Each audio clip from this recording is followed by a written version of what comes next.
You're listening to Scott Sermain's Inside Movie Show, Breaking Legs.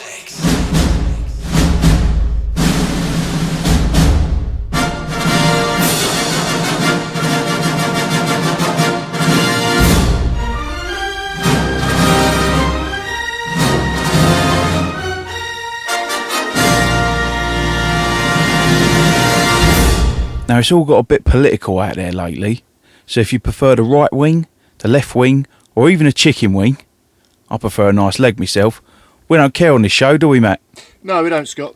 He's Matt Littman, I'm Scott Sermain, and this is Breaking Legs.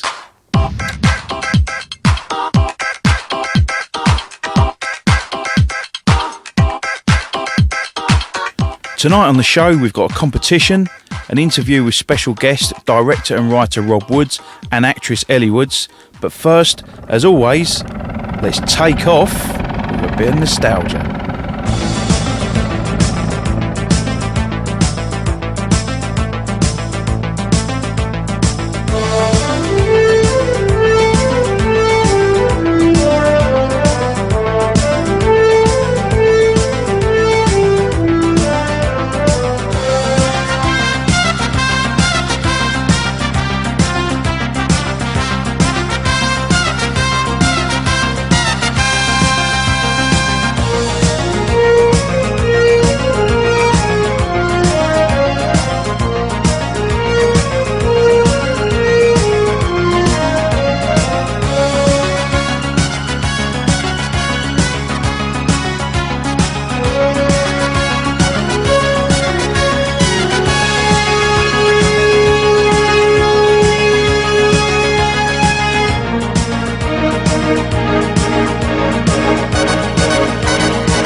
That was, of course, the theme tune to Airwolf, not to be confused with Teen Wolf, who was a hairy werewolf that played basketball, but of course another 80s classic. To find out more about Airwolf, please use your favourite search engine. That was your nostalgia. That was Airwolf.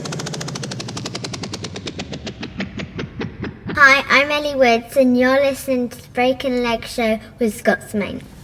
Next up is a competition. No prizes involved, just a bit of fun. What I'd like you to do is guess the film and the scene that this next song was used in. It's a particular film, it may have been used in other films, but I want you to guess the film that I'm thinking. Me dip on the attack, fish I can rock the flock around the clock non-stop as I would tell ya. Music is the vibe, so open up your eyes. Time is running out, so find the feeling.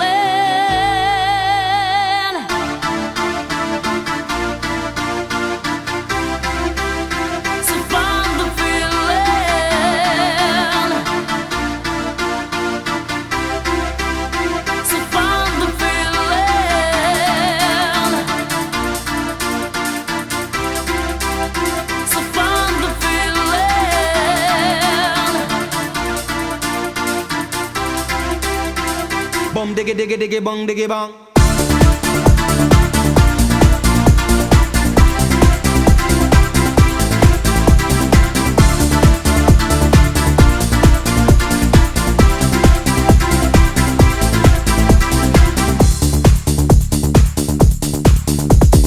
Bum diggy diggy diggy bong diggy bong. You make Italian, the Spanish and the Mexican. Yes, God put on the earth all kind of man. Japanese, German and Colombian, Chinese and the Russian and the African, American, Venetian, Canadian, Dutch and the Swedish, Brazilian, to the Syrian, the Indian and Jamaican.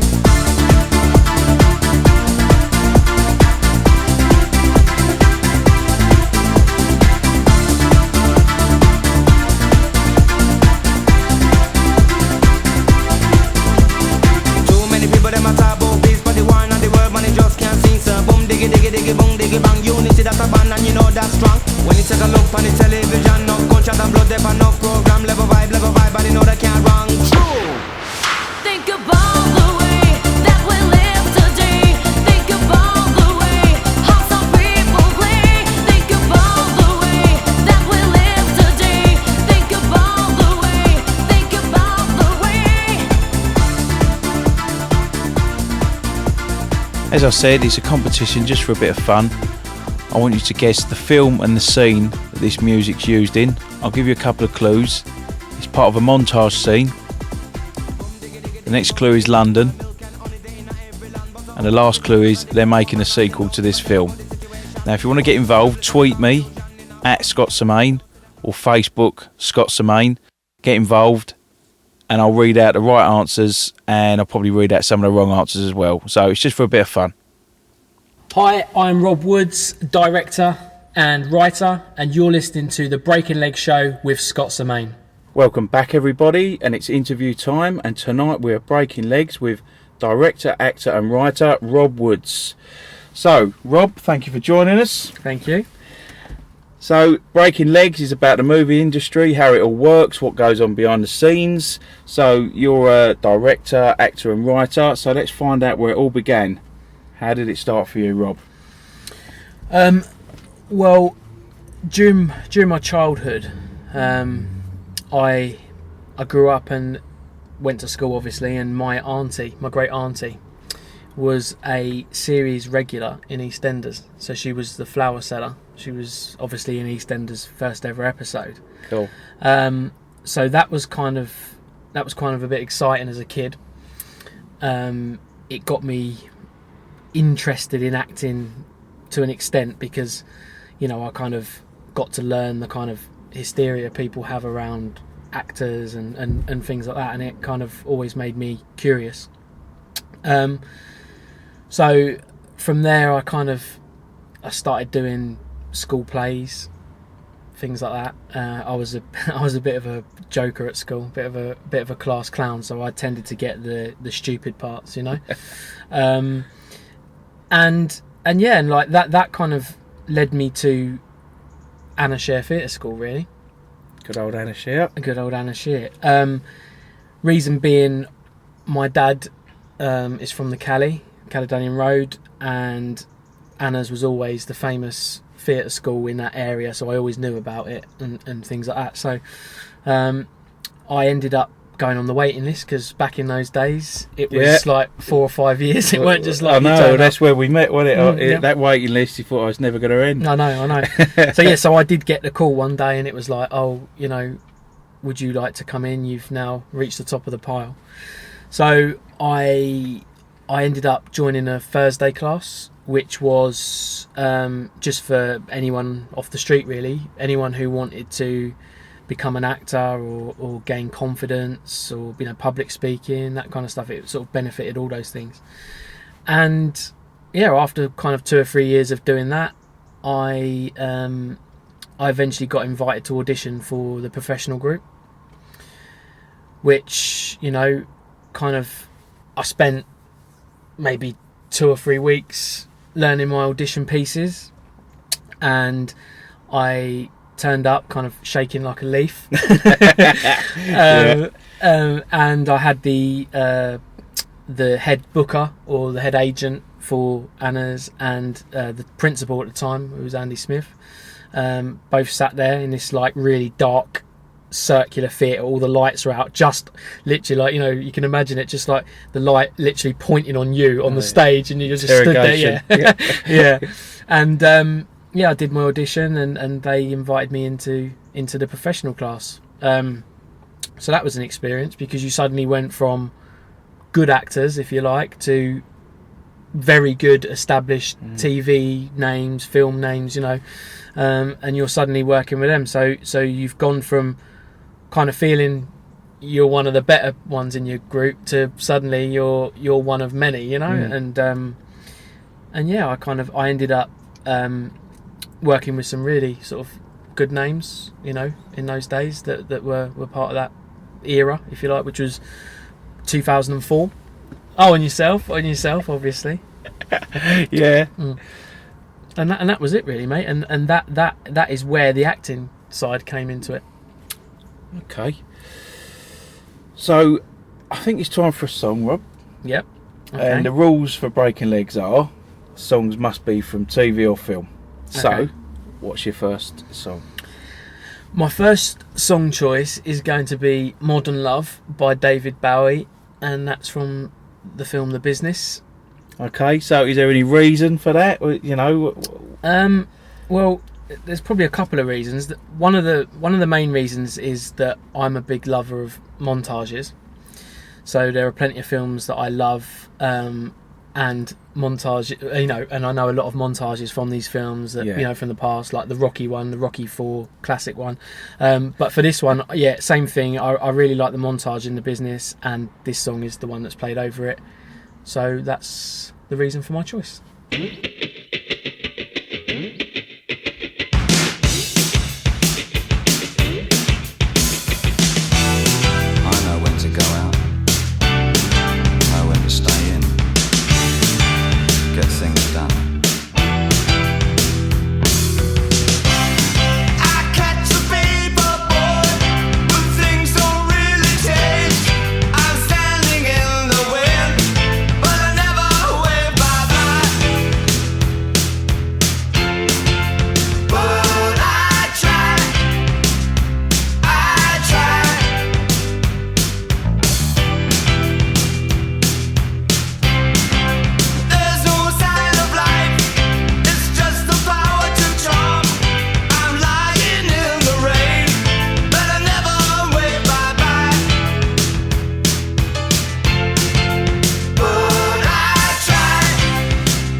Welcome back, everybody. That was Modern Love by David Bowie, chosen by our guest tonight, Rob Woods, and he chose it from the film The Business, from the montage scene that he loves so much. So, Rob, welcome back. Thank you. So now, what have you been in? TV, film, theatre? Okay, so many moons ago in the 90s, when I was first starting out at Anna's, I learned pretty quickly that I needed to get as much experience as I can in front of the camera in order to kick on, really. So I did what every sort of struggling actor does when he first starts out. I joined an extras agency. Not something that I plan to do long term, but just you understand, just to learn about the way it goes. Just about hitting marks and all that kind of thing. Good training. It is good training. I think it is. Yeah. I think it is, and honestly, I don't think there's no shame in it. No way. So I joined an agency, started doing a few things. Actually, the first ever job I ever did was at Waterloo Station. It was an Old Spice commercial,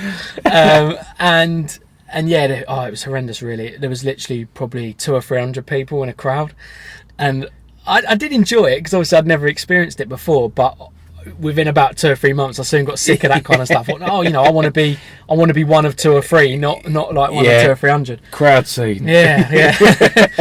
So that I built some experience up from that, and then after about maybe a year or so, obviously Anna's started to get me some bits and pieces. So probably what I'm most remembered for on screen, certainly, was I played the part of Martin Fowler's friend in EastEnders for 6 months. From September 1998 till February 1999. I remember it well. Not that I'm sad enough to remember all those dates, obviously.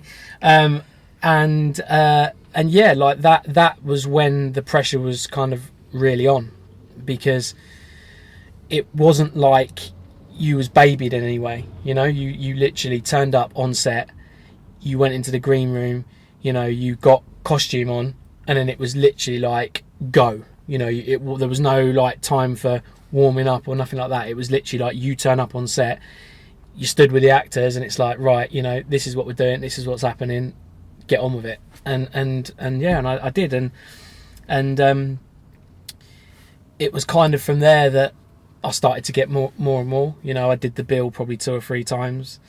You're not an actor until you've done the bill. Absolutely not. Shame he's not on anymore. Yeah, so you're not a London actor if you ain't done the bill. And then in about 2004, I saw an advert in the Sun for a film called The Governor, which was a biography about Lenny McLean, the bare knuckle fighter from out of Hoxton. And they sort of said, oh, you know, it's open auditions, you know, we want people, normal people if you like, to come along and cast and whatever. And so I went there, I did that. I went through loads and loads of rounds of auditions and stuff like that, and then eventually I got into the final 2 for my role, which was the 4th biggest role in the film. And I remember, like, they had a big panel. It's like the X Factor. They had like a big panel on the stage at the Hippodrome in Leicester Square. Okay. And I didn't know I was in the final 2 because they didn't tell us. They didn't tell you how many they'd eliminated through the process. So I went in, sort of strolled in, you know, bowled in like I was some big geezer. And the first question they interviewed me, the interviewer said to me, because obviously they got the camera on you, you know, and they're like, got a microphone guy there hosting it, and he's like, so Rob, how does it feel to be in the final 2 for the part of Tony McLean? And I was like, and literally, I'm not joking, like my bottom fell out, you know. And I was like, so I'm in the final 2 then? He's like, yeah, it's only you and the other guy you've just been waiting with in the waiting room left, and one of you 2 will be getting the part. And I was like, oh right, well yeah, I feel good about it, but I wish you hadn't have told me. You know what I mean? Yeah. So I ended up, I left, and I thought, to be honest, I thought I was terrible. I'll be honest, I thought I was awful. And I went away disappointed, thinking I hadn't got it. And then I was at work, and I got a call from the director saying, how do you think you did? And I thought, oh, you know, like, don't rub it in, mate. Do you know what I mean? Like, we all know I was horrendous. I was like, well, to be honest, I said, I don't think I did very well. And he goes, I disagree. He goes, I thought you were superb. We'd like to offer you the role. You're coming to Hollywood. And I was like, wow. Oh my God, you know, like, you know, I was, you know, I'll be honest, I was shaking, you know, like I was like, oh my God. Yeah, I think we all would be. Yeah. So they turned up, like camera crew turned up at my work, filming my last day at work, you know, kind of thing. And So the production had a camera crew coming to your last day at work. Yeah. Wow. What was you doing at the time? What was your work at that point? I was working for a firm called City and Guilds, which are the exam board. Yeah. So I was just an office administrator, you know, just you know, 9 to 5 kind of guy, and obviously hoping acting would come up on the side. So I left my job, handed my notice in. I was invited to all these pool parties, you know, with all these, you know, girls in bikinis and all this kind of stuff. Why would you want to do that? I know, I wish I was still at work. And you know, I was signing the merchandising and all that sort of stuff, and then literally it was like the director fell out with the producer. They had a big row over the way the movie was going to be going. I think the producer wanted more names, if I'm honest, and and they ended up pulling the film. So I had to go back with my tail between my legs to work and say, I've made a horrible mistake, can I have my job back? Which was, you know, I'm not afraid to admit it, it was probably one of the most depressing times of my life. Yeah, I don't doubt it was. Okay, well, I was going to ask you if you've had any bad experiences. That probably covers that one. All right, let's cheer it up a bit. What about any good experiences from the industry? To be honest, like, I think the whole journey has been a positive one. I would probably say that there wasn't a greater feeling for me than getting the part of Tony McCain in The Governor. Okay. Obviously, because it had taken so much Yeah. to get it. So in a way, it's a kind of it's got a good side. It's got a good side and it's Yeah. got a bad side. You know, the bad side is that yes, it failed ultimately, and it didn't turn out to be what it was supposed to. But on the other hand, the good side of it is that it taught me a lot in terms of how to handle the pressure of auditions, especially in an environment where you've got 4 or 5 panelists all looking at you like Yeah. they hate you, you know, and it's like, you know, you're trying to impress them and stuff like that. But to be honest, you know, for quite a while I was probably quite bitter about it, but you know, it was just, I now put it down to one of them things, as it's just one of them you know, life experiences. Yeah, it happens. Hmm. Okay, I think it's time for another song. So, Rob, what have you chosen for your next song? The next song that I have chosen is Louis Louis from the film Quadrophenia, and it's by the Kingsmen.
Welcome back, everybody. This is Breaking Legs, and that was Louis Louis by the Kingsmen from the film Quadrophenia, from that great scene where Jimmy's jumping from the stage. Is it to the stage or from the? He's jumping off the balcony. From into the balcony floor. into the crowd. That's it. That's Ex Annas. Yeah, ex Annas as well. Yeah. So welcome back again, everybody. We are breaking legs tonight with Rob Woods, who's actor, director, writer.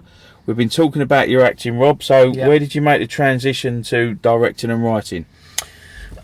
Well, after the whole experience with the governor, it wasn't long after that Anna's kind of took a massive turn, if you like, and obviously she came out of the theatre. It changed to new people. Bad time, so I walked away from the acting side of things a bit because of that, and also because I became a dad. So naturally, kind of when you become a dad, your priorities change. You know, I could no longer, you know, spend every Friday night and Thursday night at a class, you know, doing that. To be honest, my agent also went bust, which kind of, you know, it kind of said to me, Rob, you know, you need to come away from this for a little while because it's not really working for you. So I ended up coming completely away from the game in 2007. I had my daughter. I was just doing the standard kind of 9 to 5 stuff. I literally completely walked away. I mean, I was still in contact, obviously, with a lot of people that I'd met over those 10 years or so, you know, but in terms of acting and stuff like that, I completely left it. And then in 2012, I was made redundant, and I saw an advert in a paper, and it said, starting in September, a course for crime scene investigation, like a degree. So I've always had this sort of, probably quite morbid, but fascination with crime, true crime, you know, how crimes are solved. So for me, it was almost like the perfect thing to study because I had such an interest in it. So I ended up studying at City and Islington College